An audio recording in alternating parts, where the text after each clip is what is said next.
Bonjour à tous, j'espère que vous allez bien. On se retrouve aujourd'hui, comme prévu, pour faire la vidéo d'après-match de Islande-France. Donc le match a eu lieu hier à 20h45. Donc match qui comptait pour la qualification à la Coupe du Monde 2026. Donc la France est toujours première de son groupe et l'Islande, au moment du coup d'envoi, était donc troisième, derrière la France et derrière l'Ukraine. Donc on se retrouve pour faire un peu le débrief. Donc, comme d'habitude, très souvent quand on voit le match de l'équipe de France, le match, pour ma part, le match me paraît interminable. Ça dure que 90 minutes, mais j'ai l'impression qu'on joue, les prolongations et les tirs au but à chaque fois, quoi. Donc, c'est insupportable. Si on refait un petit tour sur la compo, donc on avait Mac Maignan dans les buts, on avait une défense avec, Koundé, Saliba, Upamecano, Digne.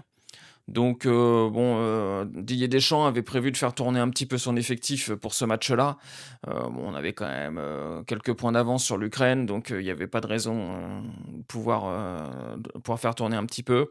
On avait un milieu de terrain avec, Koné et Camavinga et une attaque, Thauvin à droite, Olysée, en faux neuf 10, Nkunku à gauche et puis, Mateta devant. Donc évidemment, pareil, encore une fois, on a bien fait tourner, mais c'est toujours on retrouve toujours les mêmes choses avec l'équipe de France. C'est que le problème, c'est qu'on n'a aucun jeu en termes de football, on n'a aucun jeu de création au milieu de terrain. De toute façon après, c'est pas étonnant, hein, quand on a Koné et Camavinga, ce ne sont pas des créateurs. Pour moi, ce sont 2 joueurs qui sont intéressants, mais à mettre dans un milieu avec des créateurs. Donc, on parle de, par exemple, Koné pour le PSG. Oui, Koné avec le PSG, ça peut être un profil intéressant pour apporter quelque chose d'autre à ce qu'on n'a pas aujourd'hui. Mais évidemment, Koné, tu le mets avec un Vitinha, avec un Neves, avec un Ruiz, pour apporter quelque chose d'autre. Et là, le problème, c'est qu'on se retrouve avec Koné et Camavinga qui sont en gros des récupérateurs, peut-être un peu relanceurs pour Camavinga, mais c'est très léger. Et devant, on a des joueurs qui sont pas vraiment, à leur poste. Olysée, encore une fois, moi je comprends pas ce que, Deschamps s'entête à le mettre en 10. Ce mec-là, il est très, très bon à droite. Avec le Bayern, il cartonne à droite et ça fait 2 matchs qu'il nous met Olysée en 10. Et sur ce match-là, je l'ai pas trouvé ouf. Mais encore une fois, c'est normal, c'est pas son poste. Donc un poste, un 10 comme ça, c'est pour un Cherki, donc qui aujourd'hui est blessé. Mais si t'as pas le joueur qu'il te faut pour jouer dans cette méthode-là, joue pas comme ça. Reste sur un 4-3-3 et puis il y a pas de souci, quoi. Enfin, moi je sais pas, alors bon, après c'est Didier Deschamps qui sait, hein, c'est lui le sélectionneur, il y a pas de souci. Mais moi sincèrement, je sais pas ce qu'il a voulu faire, comme compo. Thauvin, on a clairement vu que sur un match où il est titulaire, c'est pas ouf.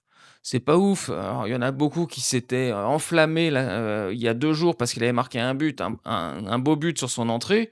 Mais entre marquer un but parce que tu es remplaçant et puis, montrer ce que tu es capable de faire en tant que titulaire, il y a un monde énorme.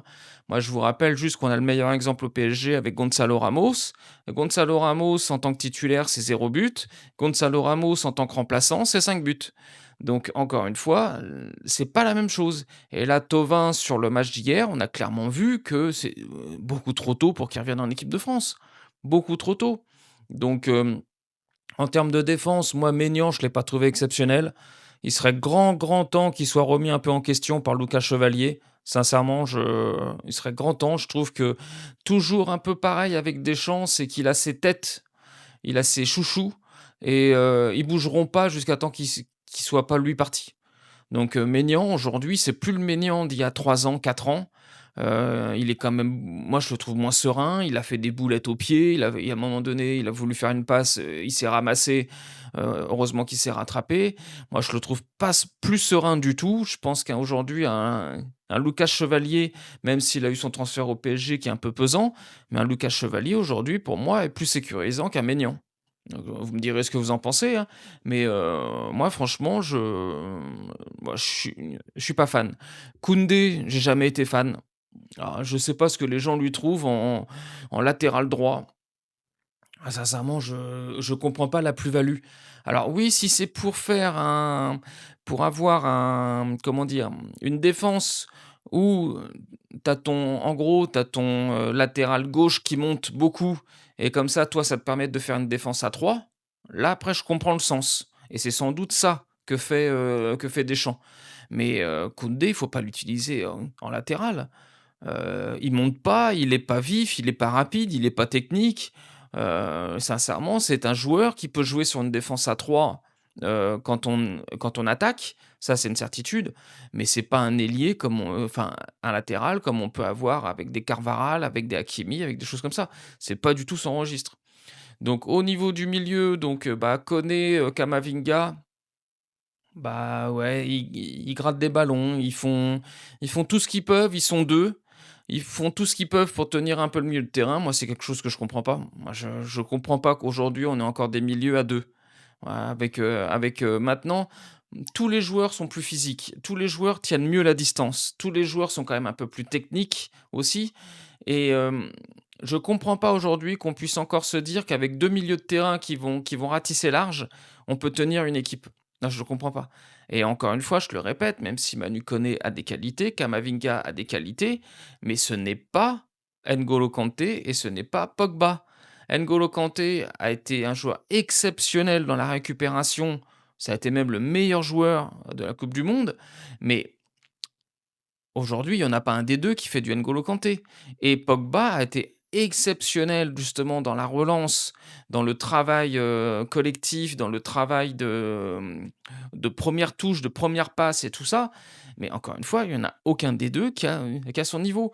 Donc, on a 2 joueurs qui étaient exceptionnels dans certaines catégories de jeu. Là, on se retrouve avec des joueurs moyens dans toutes les catégories de jeu. Donc moi, encore une fois, je comprends pas. Moi, je comprends pas. Alors, si aujourd'hui on me dit que ce sont vraiment que pour, Didier Deschamps, c'est le milieu qu'il attendait, moi franchement, je comprends pas. On sait qu'il y a le Barça qui joue un peu dans cette composition-là de 4-2-3-1, mais le Barça en récupération, ils ont Pedri et ils ont De Jong. Donc déjà, ils font un travail de récupération énorme, mais en termes de relance, ils ont des joueurs qui sont capables de faire la passe qu'il faut. Nous, le problème avec Camavinga et Koné, c'est qu'en termes de jeu de ballon, ça reste quand même très, très limite, hein, il faut être clair. Donc voilà, donc après, bah, l'attaque, Thauvin, j'ai pas trouvé ça fou du tout. Olysée, c'est pas sa place. Sincèrement, c'est pas un 10 et ça se voit. Il a besoin d'espace, il a besoin de travailler avec le ballon et être un joueur de petits espaces, c'est pas donné à tout le monde. C'est pas donné à tout le monde, hein. Les grands 10 ou ceux qui se sont, débrouillés comme ça, par exemple, si on parle d'aujourd'hui, un Cherki n'a pas les qualités, d'Olysée et Olysée n'a pas les qualités de Cherki. Donc chacun doit jouer à son poste. Ça, c'est obligatoire. Nkunku, je trouvais un peu intéressant parce qu'au moins lui, il essaie toujours de provoquer un peu balle au pied et ça, c'est une qualité qu'il a et que je trouve vraiment très, très bien et puis Mateta, bah, je demande à revoir parce que c'est un joueur quand même qui a il a un physique de dingue. Donc, lui, le jour où il arrive à mettre son physique vraiment, en place avec tout ce qu'il faut, c'est un futur Giroud ce mec-là. Donc à voir un petit peu ce que ça peut donner. Donc, petit rappel donc au niveau du déroulement du match, donc c'était l'Islande qui a marqué le premier but, donc ils menaient 1-0 à la mi-temps. Retour des vestiaires, donc la France égalise sur un but de Nkunku. On reprend l'avantage 5 minutes plus tard par Mateta sur une superbe passe d'Akliouche. Donc la France passe à 2-1 et égalisation dans la foulée 2 minutes plus tard par un superbe contre et un face à face, il s'appelle comment? Linson contre Maignan, superbe tir sincèrement, pas de souci là-dessus. Donc voilà, au niveau du classement aujourd'hui, on se retrouve donc avec la France première avec 10 points. L'Ukraine est deuxième avec 7 points, l'Islande 3 avec 4 points et l'Azerbaïdjan donc dernière avec 1 point. En sachant que hier donc, l'Ukraine a battu, l'Azerbaïdjan 2-1. Donc Zabarny a fait tout le match si je me trompe pas. Ouais, Zabarny il a fait tout le match, il a fait 90 minutes donc voilà, lui il aura fait les 2 matchs, 2 fois 90 minutes pendant la trêve. Donc encore une fois, l'équipe d'Ukraine, est bien partie pour la qualification, à la coupe du monde. Donc voilà pour un petit peu le résumé du match, le débrief. Bah, écoutez, toujours pareil avec l'équipe de France. Franchement, je sais pas ce que ça va donner cette coupe du monde. L Là, on a eu du mal en première mi-temps contre l'Azerbaïdjan, où on a attendu quand même la deuxième mi-temps, pour gagner le match. Donc comme on dit, un match, c'est 90 minutes, hein, il y a pas de souci. Mais quand même attendre, la deuxième mi-temps pour, battre l'Azerbaïdjan, je trouve ça un petit peu, c'est pas terrible. Là, on fait 2-2 contre l'Islande qui n'a pas été ridicule, hein. Alors oui, évidemment, le jeu islandais, on le connaît, hein, c'est très fort derrière, ça joue en contre, ça joue toutes les actions à 100. Il y a pas de souci quand on regarde les stats sur le match d'hier, non, donc la France est à 1,96 sur l'ensemble, des demi-temps et l'Islande est à 1,12. Donc, encore une fois, l'Islande, on le savait, hein, on savait qu'ils allaient jouer le jeu à fond, les contres à fond, donc il y a pas de surprise. L'Islande, ça joue comme ça depuis maintenant, très, très longtemps. Donc voilà, bon, bah, match, encore très ennuyeux. La trêve est enfin finie. Bah, malheureusement, j'ai appris qu'il y en avait une autre, en novembre. Franchement, ça devient, on a un mois de compétition au club et 15 jours de compétition, nationale, tous les mois. Franchement, c'est insupportable. C'est insupportable. Donc voilà, aujourd'hui, les matchs importants pour les joueurs du PSG, donc on a un Japon-Brésil à 12h30. On a un Corée du Sud-Paraguay à 13h. On a un Russie-Bolivie à 19h. On a un Espagne-Bulgarie à 20h45, un Portugal-Hongrie à 20h45, un Turquie-Géorgie à 20h45 et on finira la journée par un Maroc-Congo à 21h. Donc voilà, donc à la fin de cette journée-là, il restera plus que, l'Équateur qui joue cette nuit à 4h30 du matin contre le Mexique.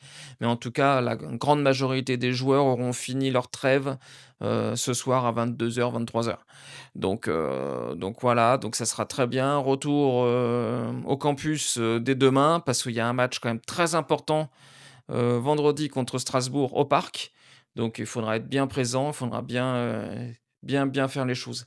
Donc on va suivre un petit peu les matchs, aujourd'hui pour voir comment ça se passe. On refera sans doute une vidéo demain pour voir un petit peu comment s'est passé, les matchs par rapport à nos joueurs et puis voilà bon, match de l'équipe de France ennuyeux comme d'habitude. Je pense que le terme nul, ça colle bien avec le score. Voilà, c'est parfait. Écoutez, je vous dis à tous, bonne, après-midi, bon match pour, ceux qui regardent les matchs ce soir et puis on se refait une petite vidéo demain matin pour, faire un peu le débrief de combien? Il y a 2, 4, 7 matchs aujourd'hui. Donc allez, ciao, ciao et bonne journée à vous.